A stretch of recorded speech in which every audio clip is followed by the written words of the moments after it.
बार फिर इंतखाबात के अंदर जिस तरह से पैसे चलने की बातें आई हैं, जिस तरीके से हॉर्स ट्रेडिंग की बातें आई हैं, वो इलेक्शन कमीशन को इस बारे में इक़दाम करने चाहिए। अब एक सियासी जमात है जो सिर्फ पैसे लेके आ गई है। शहर में आप किसी खातून को पूछें जो बाहर लाइनें लगी हुई हैं, वो कहते हैं कि हमें बुलाया गया कि जी 2000 रुपये आपको देंगे।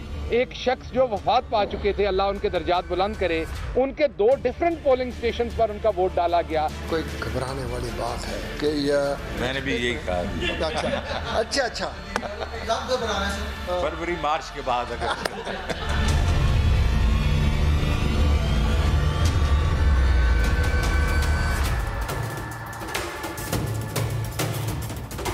अगर वेलकम टू न्यूज़लैंड। मैं हूं डॉक्टर मारिया जुल्फ़िकार खान। इस हुकूमत ने ठान रखी है कि उन्होंने अवाम की भरपूर खिदमत करनी है और अवाम भी इतने फयाज हैं कि हुकूमत को मौके पर इसकी खिदमत का सिला दे रहे हैं। ताज़ा तरीन सिला PP 206 में हुकूमत को मिला है। यहाँ हुकूमत को एक नहीं 2 सिले मिले हैं।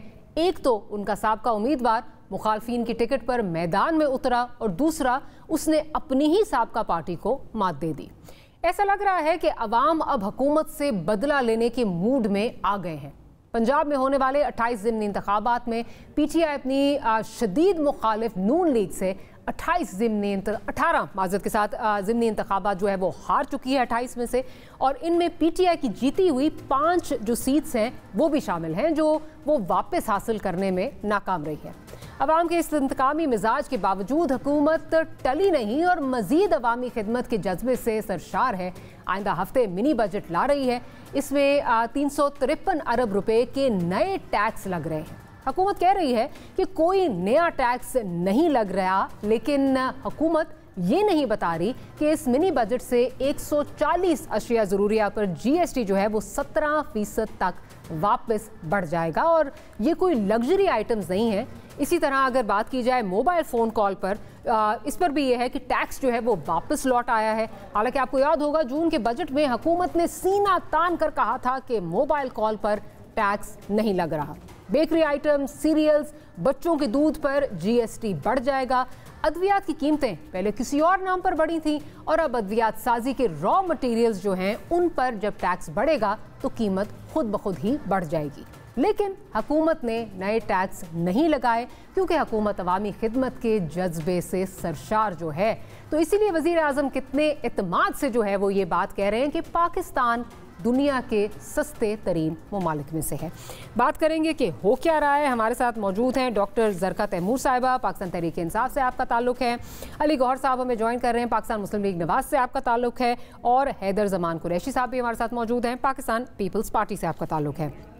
कुछ ही देर में हमें हैदर साहब भी ज्वाइन कर लेंगे। तो ज़रका साहिबा शुरू करती हूँ।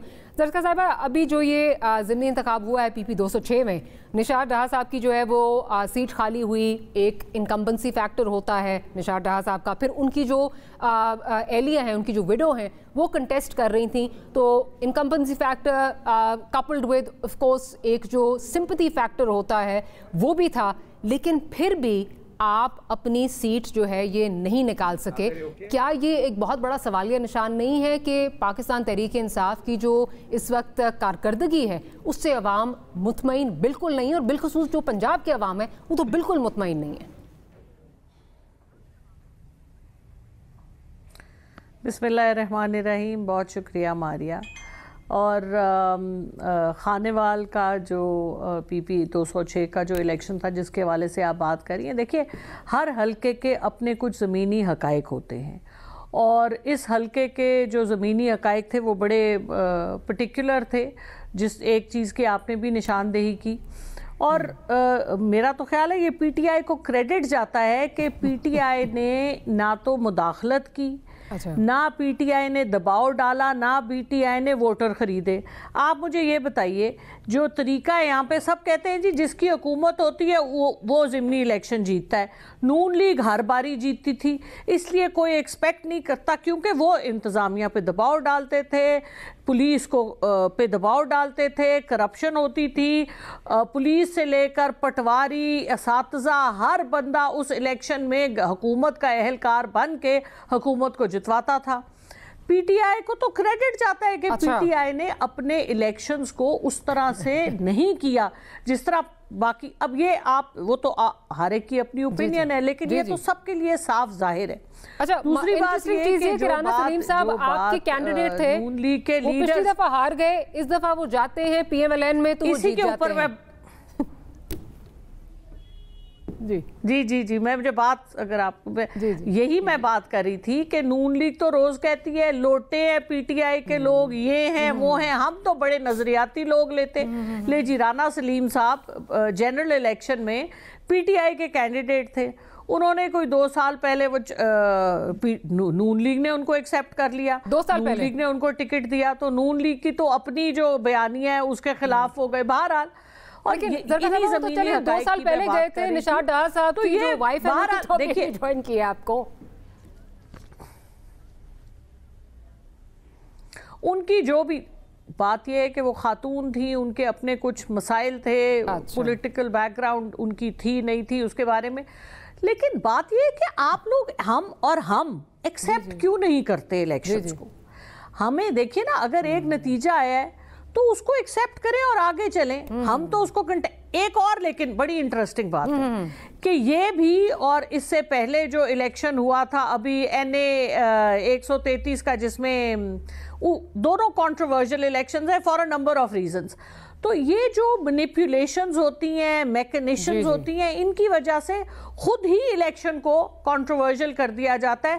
मेरा ख्याल है PTI ने तो बड़ा अच्छा रोल प्ले किया है, क्योंकि PTI ने ना तो इन्फ्लुएंस करने की कोशिश की है, ना जायज और ना ही किसी किस्म का। तो मेरे हिसाब से तो अगर आप ये देखें कि किस तरह से आप इंस्टीट्यूशंस को अपना काम करने दे रहे हैं, आपके सामने इंस्टीट्यूशंस क्या कर रहे हैं, अगर वो अपना काम ठीक नहीं कर रहे वो भी हमारे सामने है। सो और एक और जो बड़ा इंपॉर्टेंट पॉइंट है कि हमें अपनी अभी इस वक्त पाकिस्तान में 2 दिन के बाद OIC होने वाली है, जो कि एक बहुत बड़ा इवेंट है और आप जैसे ऑब्वियसली आप उस पर प्रोग्राम करेंगी आई एम श्योर, लेकिन हमें थोड़ा सा जो अभी मिनहसुल कौम जो हमारे आगे जो इश्यूज हैं उनको भी लेना चाहिए और इंटरनेशनल आगे जाके इसी प्रोग्राम में मिनहसुल कौम जो इश्यूज हमें टेक अप करने चाहिए, मैं जरूर उन पर टच करूंगी। महंगाई एक बहुत बड़ा इशू है, डेफिनेटली उस पर टच अप करूंगी, डेफिनेटली उस पे जो हमें अफेक्ट करती है, महंगाई पे भी बात करते हैं। मैं आगे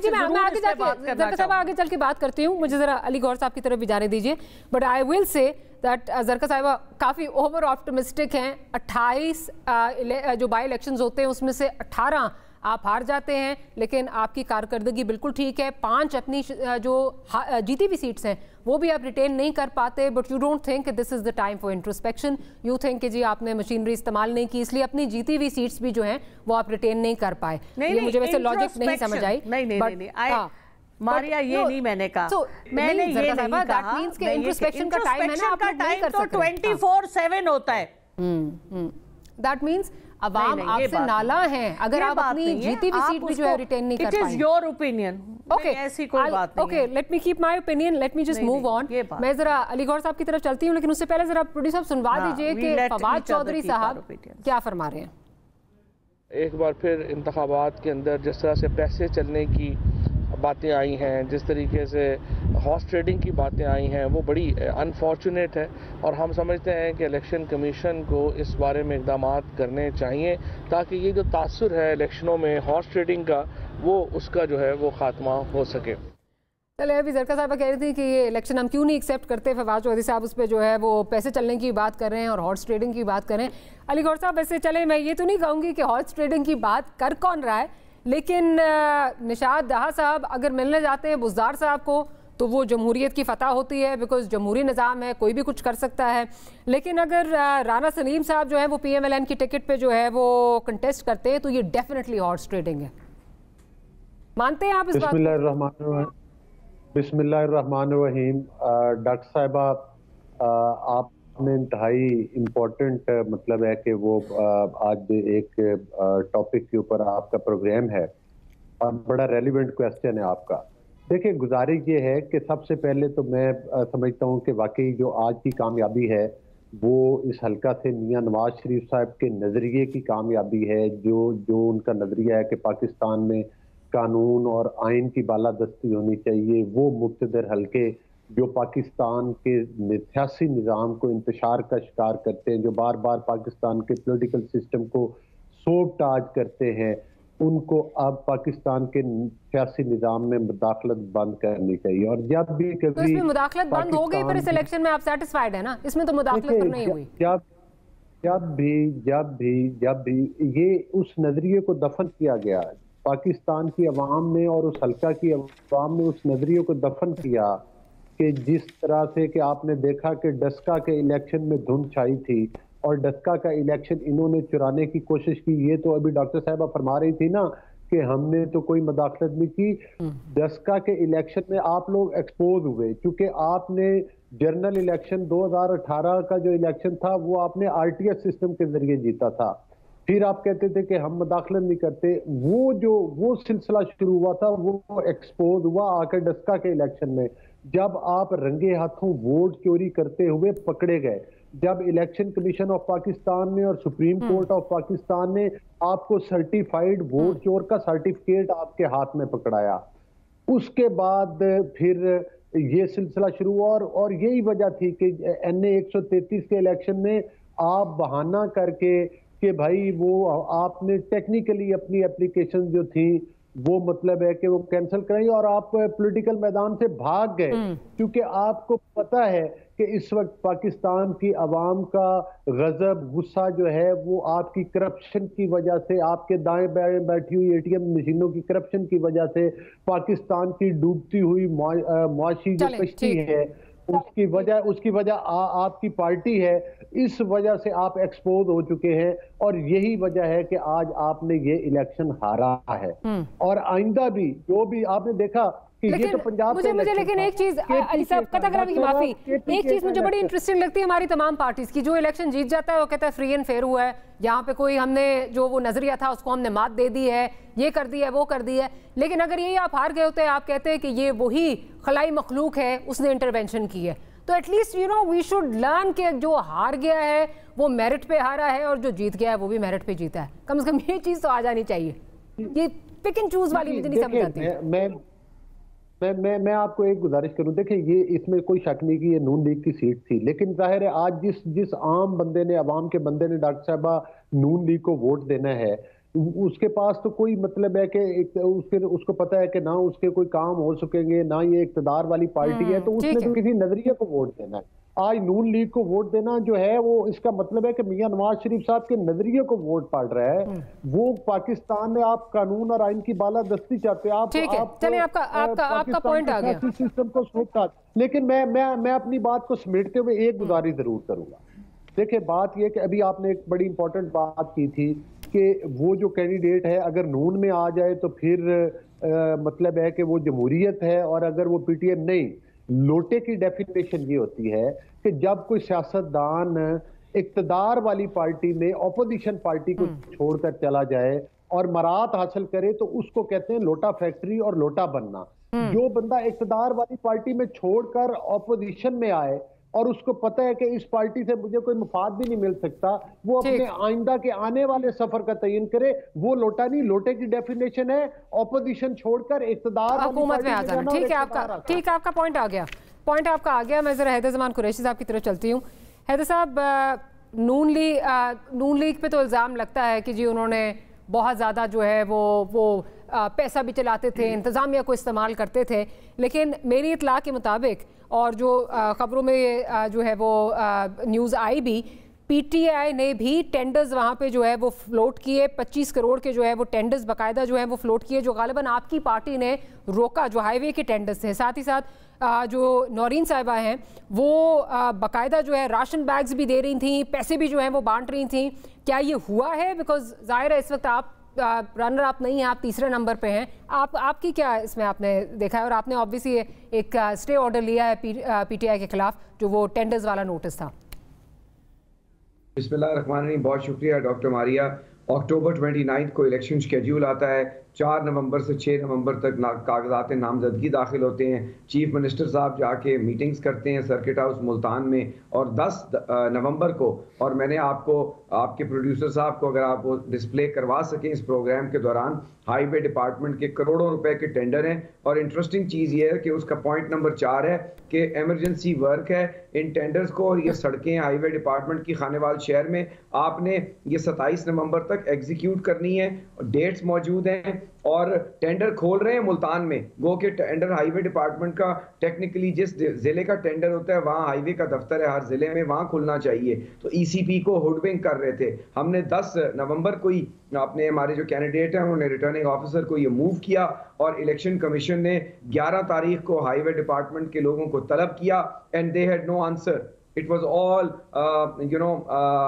इधर उधर आए बाएं शाएं की बातें। और उसके बाद यही टेंडर जो 11 तारीख को उन्होंने सर्किट हाउस मुल्तान में खोलना था, इसको उन्होंने इनडेफिनेटली की स्क्रैप कर दिया। Then again the chief minister and all the government machinery worked. फिर इन्होंने, क्योंकि मसूद मजीद साहब चेयरमैन बल्दिया जो थे वो नौरीन निशात और मरहूम निशात खान साहब के भतीजे थे, और वो इलेक्ट क्योंकि नून से हुए थे, और आपको पता है पंजाब में बल्दियात बहाल हो गई थी, तो 44 wards of the city of PP2 और 6 जो खानेवाल शहर की 6 यूनियन काउंसिल्स हैं, 44 वार्ड हैं। तो वो जाहिर है जब चेयरमैन बल्दिया समझ ले मेयर ऑफ खानेवाल वो इलेक्ट हो गए, तो उनके पास करोड़ों रुपए के फंड से उन्होंने गालियाँ, सोलिंग, नाली बांटना शुरू कर दिया। उनके पास जो सैनिटेशन स्टाफ था, कंट्रोल का स्टाफ था, वो सब पूरा यूटिलाइज हुआ, पूरे वसाइल इस्तेमाल हुए, और इन्होंने राशन बैग भी दिए और पैसे भी दिए हैं, और PML नवाज के ऊपर भी। लेकिन पाकिस्तान पीपल्स पार्टी के ऊपर सबसे जो मुज़ायका खेज इल्ज़ाम लगाया गया कि कैंडिडेट अपने घर में बैठकर पैसे बांट रहा है। मुझे कोई बताएं कि वोटर के घर नहीं हम गए, वहां जाके हमने राशन नहीं दिया, किसी के घर जाके हमने ऐसा कोई काम नहीं किया जो PML नोट के दोस्त 1981 से कर रहे हैं। इन्होंने सुप्रीम कोर्ट में असगर खान केस में साबित हुआ 55 लाख रुपए पैसे दिए। इन्होंने क्वेटा में जाके ब्रीफ केस के साथ नाइट लैंडिंग जहां नहीं थी अदलिया के खिलाफ जज को तोड़ने के लिए दिए, और ना जाने बहुत सारी। लेकिन मैं बहुत फिर यही जमात है जिसके साथ आप जमहूरियत बचाने निकले थे, जिसको आप कहते थे कि जी हम जमहूरियत बचाएंगे सब साथ मिलकर। Let's not digress from the debate. We're not digressing. जमहूरियत बचाने Today, if you can talk about these things, that means कि political experiences आपके आड़े आ जाती है ना। जिस वक्त आपके मफाद का जब एक होते हैं तब ये सारी चीजें आप भूल जाते हैं, तब आपको याद क्यों नहीं आती? मफाद नहीं, मुल्क के मफाद एक होते हैं। जब मुल्क टर्मोइल में होता है, कश्मीर का मसला होता है, लोकस्ट का मसला होता है, महंगाई गुर्बत का मसला होता है, तो जाहिर है ऑपोजिशन को एक यूनिसन स्टांस लेना है हमारी अपने। बट ये तो एक बेसिक चीज है। आप ये कह रहे हैं कि जमहूरियत को डेंट इन्होंने इतना ज्यादा किया है, आप ये कह रहे हैं कि ब्रीफ केसेस की सियासत, आप कह रहे हैं कि इन्होंने पैसे और चले हैं, ये कोई रिकॉर्ड का हिस्सा है, कोई इस तरह की बात नहीं है। तो आप फिर कैसे उनसे किस तरह एक्सपेक्ट करते हैं जमहूरियत बचाने निकले, इस्टेब्लिशमेंट के इन्फ्लुएंस को खत्म करें, आप किस तरह एक्सपेक्ट करते हैं? नहीं, हम एक्सपेक्ट तो नहीं करते, but you know there is always a time when कोई भी शख्स या कोई भी जमात अपनी इस्लाह कर सकती है। But coming back to Khanewal, let me address that. Doctor Maria, आपके बहुत लोग देखते हैं प्रोग्राम पाकिस्तान और पाकिस्तान से बाहर। 2018 में 1,15,000 वोट पोल हुआ, आज 2021 में 1,10,000 वोट पोल हुआ, और वोटिंग की शरह 57% पहले थी और अब तकरीबन 48 या 49% आई है। 12.5 से 13% का वोटर स्विंग आया है, शॉर्टफॉल, जिसमें से 2.5% PML नवाज का वोटर कम हुआ है, 45 से कम होकर 43 पे। मैं न्यूमेरिकल एंड परसेंटेज टर्म्स में आपको बता रहा हूँ। PTI 42% से कम होकर 30.5% पे आई है, 14.5% लूज किया है। पाकिस्तान पीपल्स पार्टी ने 5.8% से तकरीबन 13.5% पे अपना वोटर रेशियो निकाला है, तकरीबन हमने 8% गेन किया है। तहरीक लबैक ने भी 5% से तकरीबन 3% गेन किया है। सो 14.5% का जो वोट स्विंग है उसमें से पाकिस्तान पीपल्स पार्टी 8 से 10% स्विंग ले पाई है। ये वो नाराजगी का वोट है, ये वो पाकिस्तान पीपल्स पार्टी का लॉस्ट स्पेस ग्राउंड था, वोटर था। हमने लोगों को मनाया, हमने ऑन ग्राउंड कैंपेन की। Again PML Nawaz was a bit complacent, लेकिन PTI क्योंकि मुकम्मल इन फील्ड थी और इन्होंने लाहौर में कहा जब PTI इन फील्ड होगी तो वोटर टर्नआउट बढ़ेगा, बेशक बढ़ा, लेकिन माजी के मुकाबले में फिर भी 12% कम रहा, लेकिन कम टर्नआउट। चलिए ठीक है, आपका पॉइंट आ गया, but still Pakistan Peoples Party has to do a lot to woo the voter, और जो उनका नाराज वोटर है उसको वापस लाने के लिए बहुत कुछ करना पड़ेगा। माजरत के साथ, जो टाइम 2008 से 13 तक पंजाब के अवाम ने गुजारा है पीपल्स पार्टी के दौर में, वो सबको याद है, और शायद अभी अवाम वो भूले नहीं है, इसलिए शायद वो वापस नहीं आ रहे पाकिस्तान पीपल्स पार्टी की जानिब। छोटी सी ब्रेक लेते हैं, ब्रेक के बाद दोबारा हाजिर होते हैं, तो गुफ्तगू को यहीं से कंटिन्यू करेंगे।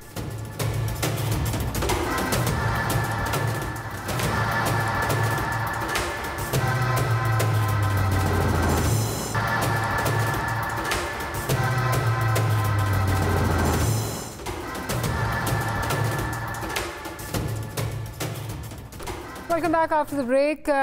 बात अब करेंगे जो महंगाई का नया तूफान आने वाला है। पहले कहा गया जी मिनी बजट नहीं आ रहा, अब फाइनली मिनी बजट जो है वो आ रहा है। फिर कहा गया जी नए टैक्सेस नहीं लगा रहे, अब नए टैक्सेस भी लग रहे हैं, लेकिन मुशीर ख़जाना ने क्या कहा था ज़रा पहले वो सुन लेते हैं। मिनी बजट, IMF ने जो हमें कुछ कहा है तो वो टैक्सेस वगैरह के बारे में, टैक्सेस नहीं बढ़ेंगे, आपके जो है एग्जम्पशंस कुछ विड्रॉ होंगी, आपके टैक्सेस में कुछ नहीं होगा, आपके इनकम टैक्सेस वगैरह में कई चीजें वो करना चाह रहे थे, हमने उनको उसमें मना किया। कुछ एग्जम्पशंस हैं, एग्जम्पशंस का उनका ये है, उनका एक व्यू है जो कि मेरे ख्याल में उसमें वजन भी है। दरका साहिबा, 140 आइटम्स हैं जो नॉन लग्जरी आइटम्स हैं, उन पर जो है वो टैक्सेस लग रहे हैं। अद्वियात का जो रॉ मटेरियल है उस पे टैक्स जो है वो लग रहा है, और उससे आपको पता है अद्वियात पहले महंगी हुई, दोबारा महंगी हो जाएंगी। जून में कहा गया फ़ोन कॉल्स पर टैक्स नहीं लग रहा, अब उस पर भी टैक्स जो है वो लग रहा है। तो कितने यू टर्न्स लेने हैं आप लोगों ने? जी बहुत शुक्रिया मारिया। मुझे लगता है कि हम लोग भूल जाते हैं कि इस वक्त कोविड 100 साल के बाद एक इतनी बड़ी क्राइसिस पूरी दुनिया में आई हुई है, और जो आप जिक्र मीडिया में होता रहता है कि पाकिस्तान अभी भी सबसे सस्ता मुल्क है, और आप अगर डिफरेंट इंडेक्सेस पे जाएं तो आपको ये नज़र आता है कि ग्लोबल फूड सिक्योरिटी के हवाले से हो, हैंक्स मिजरी इंडेक्स हो, या मैं आपको उन नंबर्स पे भी जाती हूँ, लेकिन पॉइंट ये है कि आप मुकाबला तो करें दुनिया में क्या हो रहा है। इस वक्त हिंदुस्तान में 250 रुपए पेट्रोल लीटर है, पाकिस्तान में 150 रुपए से कम है। गुजारिश खत्म करने देना, बात कर लेते ना, ठीक है बात कर लेते।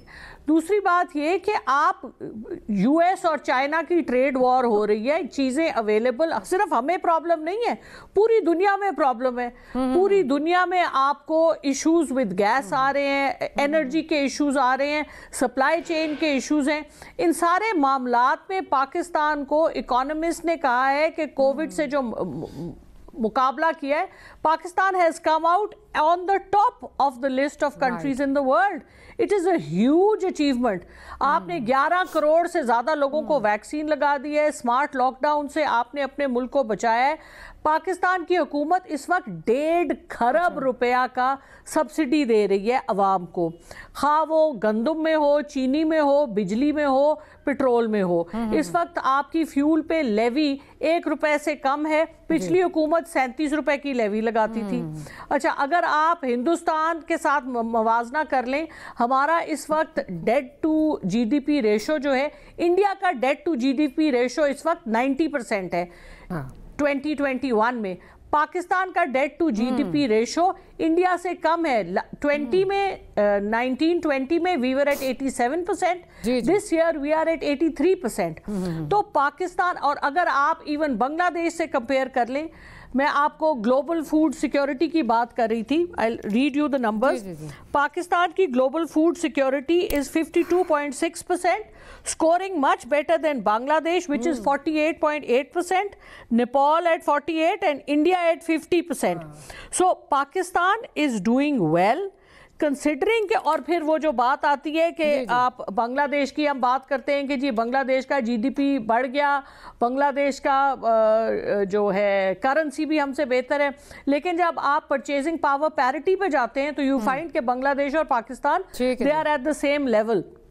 सो पाकिस्तान को पाकिस्तान में हालात वो जाहिर है दुनिया में जो हालात है, मगर पाकिस्तान में अभी भी 1100 अरब रुपए आपका जो रूरल तबका है, जो हमारी जो एग्रीकल्चर है उसके ऊपर लगाया गया। इस वक्त पाकिस्तान में यूरिया का एक बोरी 1800 की किलो है, जबकि बोरी और इंडिया में 10,000 की है इन कंपैरिजन। आप देखिए कि और इस वक्त पाकिस्तान में फर्टिलाइजर फैक्ट्रीज को भी हम उसी तरह डेवलप कर रहे हैं। मैंने बड़े तामुल से आपकी बात सुन ली, लेकिन बात ये, मैंने पूछा था नए टैक्सेस, मैंने नहीं कहा था, वजीर खजाना ने कुछ ही देर पहले कहा था। और अगर कहते हैं तो प्रोड्यूसर साहब जरा सुनवा भी दीजिए कि वजीर खजाना जो कहा करते थे मैं खड़ा हो गया और मैंने ये कहा, ये ज्यादा देर की पुरानी बात नहीं है। मैंने कहा सिर्फ जरा दोबारा याद करा देते हैं। प्रोड्यूसर साहब जरा अगर वो सुनवा दें। IMF तो ये कह रही है कि टैक्सेस बढ़ा दें, टैरिफ बढ़ा दें। मैं ये चाहूंगा कि ये चीजें ना बढ़ाई जाएं, इनको हम पास ऑन नहीं करेंगे, टैक्सेस के ऊपर टैक्सेस नहीं लगाएंगे, ब्रॉडन करेंगे। IMF ने तूफान खड़ा किया हुआ है, इसको हमने एक किस्म से ब्लंट करना है। IMF ने तो हमें कहा था कि आप 700 अरब रुपए के नए टैक्स लगाएं। ये तो मैं खड़ा हो गया और मैंने कहा ये नहीं लगेगा। हमने मुआशरे के तमाम लीडर्स हैं, उनके लिए एक उम्मीद का हमने बजट दिया। चलें जी, वजीर खजाना क्या खड़े हुए, अब हमें समझ आ रही है कि किधर किधर जो है वो क्या क्या हो रहा है। आपने बात की, दुनिया की बात की, खित्ते की अगर बात कर लें तो इस वक्त इंडिया पे इन्फ्लेशन जो है वो तकरीबन 4.5% पे है। इस बांग्लादेश में 5.5% पे है। पर कैपिटा बांग्लादेश का इस वक्त जो है वो 2200 कुछ जा रहा है, इंडिया का 1900 कुछ जा रहा है। फिर आपने बात की पेट्रोलियम डेवलपमेंट लेवी जो है वो PMLN इतने लगाती थी, 4 रुपये, अगर आप शायद भूल गई हैं, हर महीने हमने 4 रुपये ऐड करने, क्योंकि आप IMF को ये गारंटी दे के आए हैं आप PDL बढ़ाएंगे, ठीक है। साथ ही साथ पॉवर्टी लाइन से कितने लोग नीचे गए हैं ज़रका साहिबा, क्योंकि 95 लाख एप्लीकेशंस तो सिर्फ इस दफ़ा जो है वो एहसास प्रोग्राम में आई हैं। तो मुझे नहीं पता कि ग्राउंड रियलिटीज़ जो राशन के लिए लोगों ने एप्लीकेशंस दी है कि जी राशन हम लेना चाहते हैं, तो आप कह रही हैं कि जी यहाँ तो सब कुछ बहुत अच्छा हो रहा है। मैं तो आपको सिर्फ याद दिला रही हूँ कि वजीर खजाना क्या कह रहे थे, क्या आप कह रहे थे, क्या आप कर रहे हैं, तो यू टर्न ही हुआ ना। जी जी जी जी नहीं यू टर्न, देखिए बात सुनिए, अगर पत्थर में एक चीज लिख दी गई और वो पत्थर पे ही रहेगी तो फिर आप स्टोन एज में रहेंगे।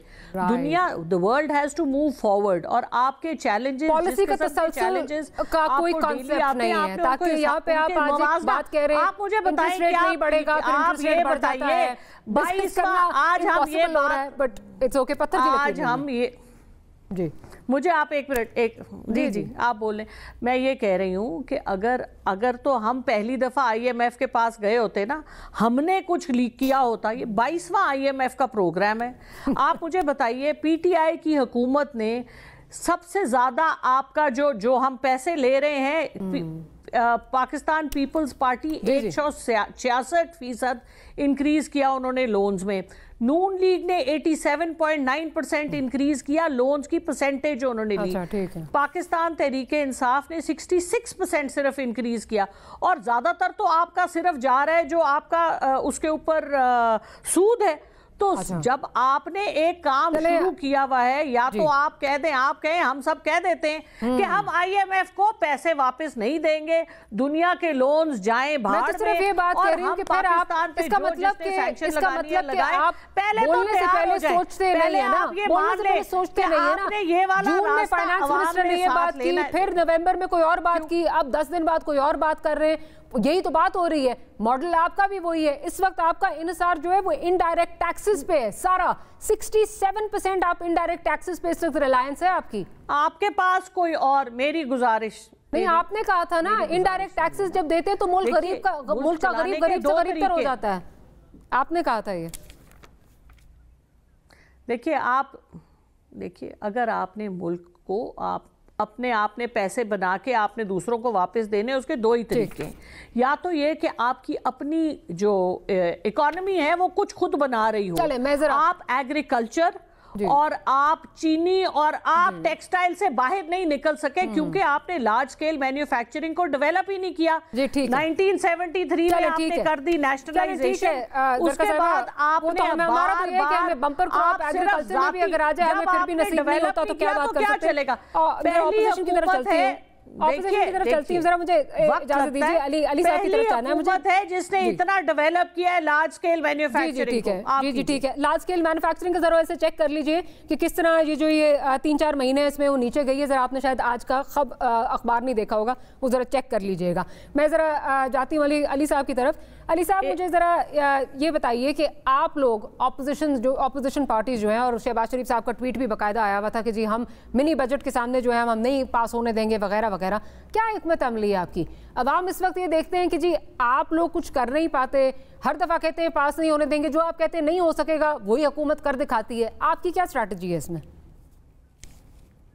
देखें, वो तो एक अगरचे ये लोग जो मतलब हैं कि जिस तरह भी जिन बैसाखियों के जरिए भी ये हुकूमत बना के बैठे हुए हैं और इनके पास बज़ाहिर एक अददी अक्सरियत है, अपोजिशन तो ये कर सकती है कि जाहिर है उस चीज़ को रोकने के लिए असम्बली में भरपूर मतलब है कि वो शमूलियत करे, उनके तमाम अरकान हाजिर हों और उस चीज़ की मुखालफत करे। लेकिन जिस तरह से असम्बली के कवानीन को भी पामाल किया जाता है, बिलडोज किया जाता है, और जिस तरह से स्पीकर साहब जो हैं वो इस कठपुतली हुकूमत का हिस्सा बने हुए हैं, और जिस तरह से उन्होंने पिछले दिनों जो लेजिस्लेशन हुई वो भी जो मतलब असम्बली की रवायात है, कानून है, आइन है, उसको पामाल करते हुए बिलडोज किया पूरे सिस्टम को, वो तमाम के सामने है। देखें, आप इस हुकूमत को, आप डॉक्टर साहबा से बात कर रही थी, जरका साहबा से, और इनके साथ आर्गो कर रही थी, तो इधर असर नहीं होगा। ये तो वो नालायकों की हुकूमत है कि इनको आप कहें कि सर्दियों में हमें बर्फ सस्ती दे देंगे, तो ये तो सर्दियों में बर्फ सस्ती नहीं दे सकते आवाम को। इन्होंने आटा, चीनी, घी और अद्वियात क्या सस्ती देनी है? इस वक्त पाकिस्तान की सूरत हाल ये है कि पाकिस्तान में जो 2013 से 17 का दौर था, उसमें इनसे पूछें कि जो एग्रीकल्चर में 5 रुपए का बिजली का यूनिट था, इस महीने मारिया साहिबा वो 25 रुपए यूनिट जिम्मेदार को मिला है। जो डीएपी खाद की बोरी हमारे वक्त में 2400 रुपए में मिलती थी, आज वो 10,000 रुपए में ब्लैक रेट में मिलती है। आज जो यूरिया है वो पाकिस्तान में अवेलेबल ही नहीं है, लोगों से मुंह मांगे, और इनकी पूरा जो गवर्नमेंट सिस्टम है, जो डिस्ट्रिक्ट इनकी मशीनरी है गवर्नमेंट की, वो भी फ्लॉप हो चुकी है। कि मतलब है कि वो इस काबिल नहीं है कि लोगों को वो खाद दे सके, और ब्लैक रेट में लोग मुंह मांगे दामों जो हैं वो फरोख्त करें। अद्वियात की आप दोनों डॉक्टर्स बैठी हैं, और जाहिर है हम तो तिफले मकतब हैं, आप समझते 600 से 700% अद्वियात के रेट तो आप बेहतर बता सकती हैं। डॉक्टर जरका साहबा तो हकीकत बताएंगी नहीं कि इंसुलिन हमारे टाइम में किस रेट पर मिलती थी और आज किस रेट पर है। हमारे वक्त में एक वो भी आपको टाइम याद होगा कि जब शहबाज शरीफ साहब ने इंपोर्टेड मेडिसिन भी हॉस्पिटल में फ्री मिलती थी। आज चले जाएं तो दवाइयों की शीशियां दिखाने के लिए रखी हुई है। लेकिन अली साहब, फिर आपकी बातों से मैं मुझे लग रहा है कि हुकूमत जो करना चाहती है कर लेगी। ऑपोजिशन ये ट्वीट्स के जरिए सिर्फ कहते रहेगा हम नहीं होने देंगे, और होगा वही जो हुकूमत चाह रही है। नहीं, देखें, बात ये है कि वो नहीं होगा जो हुकूमत चाहेगी, होगा वही जो इंशाअल्लाह ताला अल्लाह ताला की मर्जी है उसी से। लेकिन बात ये है कि जब आप ऐसी हुकूमत लेकर आएंगे जो वोट चुरा कर आएगी, असल हकायक पर हम बात नहीं करते। असल हकीकत ये है कि आप अभी तो ये कारनामे डॉक्टर साहिबा गिनवा रही थी, डॉक्टर जरका साहिबा, मुझे ये बताएं कि कोरोना का फंड जो है, जो अरबों रुपए बाहर से आया था, उसके ऊपर भी ये मतलब ऑडिट पैरस बने और उसमें भी करप्शन की गई। ये मुझे जरा अली साहब ब्रेक लेनी है, और हैदर जमान कुरैशी साहब आपके पास यकीनन बहुत कुछ है कहने को, आप काफी देर से मुस्कुरा भी रहे, इसलिए पूरा टाइम आपको ब्रेक के बाद दूंगी। छोटी सी ब्रेक लेती हूँ, फिर हैदर जमान कुरैशी साहब की जाने दूंगी।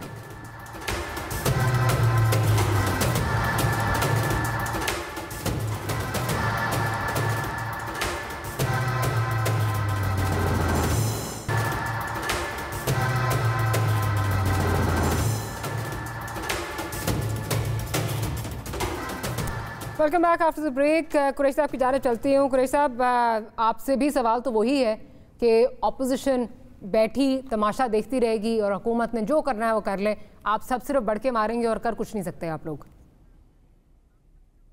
डॉक्टर साहिबा, यकीनन माजी में ऐसा हुआ है, लेकिन ये इस बात का सबूत नहीं है कि आइंदा ऐसा नहीं होगा।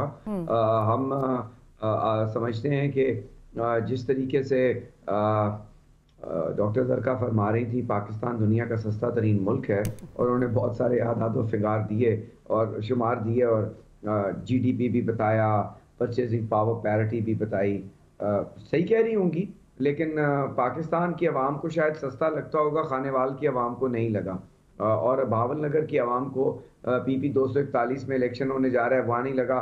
और यकीनन पेशावर में और KPK में बल्दियात के इंतखाबात होने जा रहे हैं, और वहाँ भी पता चल जाएगा कि पाकिस्तान अगर बहुत सस्ता है, खुशहाल है, बेरोज़गारी नहीं है, बिजली नहीं बढ़ी, गैस नहीं बढ़ी, 400% पहले साल में बढ़ाई, 300% इन्होंने दूसरे साल में गैस बढ़ाई, अभी फिर बढ़ाई है, 1000% ये गैस बढ़ा चुके हैं, कोई 400% ये बिजली बढ़ा चुके हैं। और जहाँ तक मिनी बजट्स की दास्तान है, डॉक्टर मारिया, अब तो मैं गिनवा भी नहीं सकता, लेकिन मैंने आपके प्रोग्राम में बजट से पहले और बजट के बाद भी कहा था, आपको याद है फरवरी 2021 में इन्होंने एक ऑर्डिनेंस निकाला था, और वो 120 दिन की टाइमिंग रखी थी कि फाइनेंस एक्ट में उसको हम एंडोर्स करवा लेंगे, वैसे वो पास नहीं शायद हो सकता था। उसके बाद 25 दिसंबर 2019 को एक 200 अरब का मिनी बजट आया, उस साल के फाइनेंस एक्ट जो 2019 का था। उसके बाद 2020 में बजट के अलावा 2 मिनी बजट आए, एक फरवरी के महीने में आया, एक सितंबर के महीने में आया, हर बजट में। और अभी भी ये मैंने आपको कहा था जब फाइनेंस एक्ट पे हमारी डिस्कशन हो रही थी कि कम से कम 2 मिनी बजट आएंगे, एक पहले रिव्यू पे आएगा, और वो ये है, ये जो कह रहे थे ना कि मैं डट के खड़ा हो गया कप्तान, तो अब डट के खड़ा हो गया वजीर खजाना। 700 अरब रुपया इन्होंने स्लैप कर दिया है, इन्होंने PDL बढ़ानी है। मैंने बजट पे कहा था 30 रुपए रखी है, 30 रुपए करनी है 610 अरब के टारगेट के लिए। अब ये 5 रुपए महीना बढ़ाएं या जैसे भी बढ़ाएं। इसी तरह इन्होंने एग्जेम्पशंस कई 100 अरब की ख़त्म कर रही हैं। आपकी रॉ मटेरियल महंगा हो जाएगा, आपकी एक्सपोर्ट्स एक्सपेक्ट करेंगी। आपका रुपया 17 दिसंबर 2020 को जो था वो 162 रुपए का था, आज 161 रुपए का था। आज एग्जैक्टली आफ्टर 365 डेज वो 183 रुपए का है, यानी 22 रुपए एक साल में और 1 रुपया 80 पैसे पर मंथ उसकी डाउनहिल और फॉल शुरू है। इसका हर महीने इन्फ्लेशनरी इम्पैक्ट आ रहा है, हर महीने गुर्बत बढ़ रही है, महंगाई की शरह बढ़ रही है, लेकिन इनको फर्क नहीं पड़ता ना।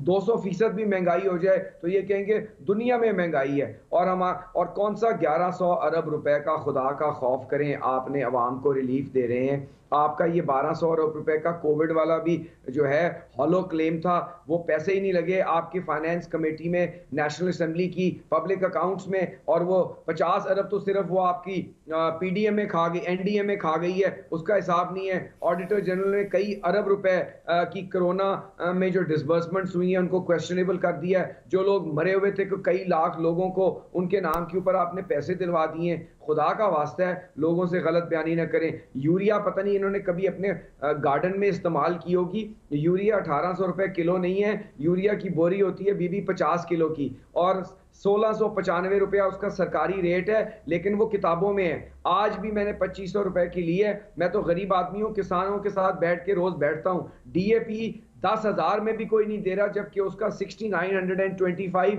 ऑफिशियल गवर्नमेंट रेट है और एक्स मिल रेट है, वो नहीं मिल रही। गैस है नहीं, घरों को मिल नहीं रही, इंडस्ट्री को मिल नहीं रही, एप्टमा रो रही है, फर्टिलाइजर प्लांट्स को मिल नहीं रही, तो यूरिया कहां से मिलेगी?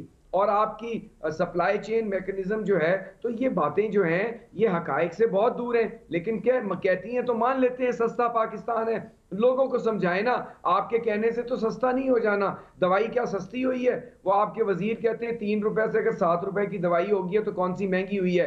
भाई 7 वाली तो दवाई कोई नहीं है। सबसे सस्ती दवाई थी पैनाडोल 10 रुपए की, वो भी 25 रुपए की, और वो भी नहीं मिलती। और आपको तो सरकारी चिट्टों पे MNA MPA सेनेटर्स को दवाई मिल जाती है मुफ्त, जो आप बेच देते हैं उसमें से पर्चियां लिख लिख के। बहुत सारी मीडिया में ये स्टोरीज आई हैं। तो लोगों को ना दवा मिल रही है, ना खाना मिल रहा है, ना चीनी मिली, ना आटा मिला, ना गैस मिलती है। तेल का आपने 300 अरब का टीका लगाया, तो हकायक ये हैं। तो इसलिए हम ये समझते हैं कि फाइनेंस एक्ट जो जुलाई 1 को लगा वो 172 पे पास हुआ। अगर एक बंदा भी और इनका निकल जाता तो ये माइनॉरिटी गवर्नमेंट हो गई थी। मुझे पूरी उम्मीद है डॉक्टर मारिया और पाकिस्तान पीपल्स पार्टी पूरी कोशिश करेगी, चेयरमैन साहब ऑपोजिशन जमातों को इकट्ठा करके।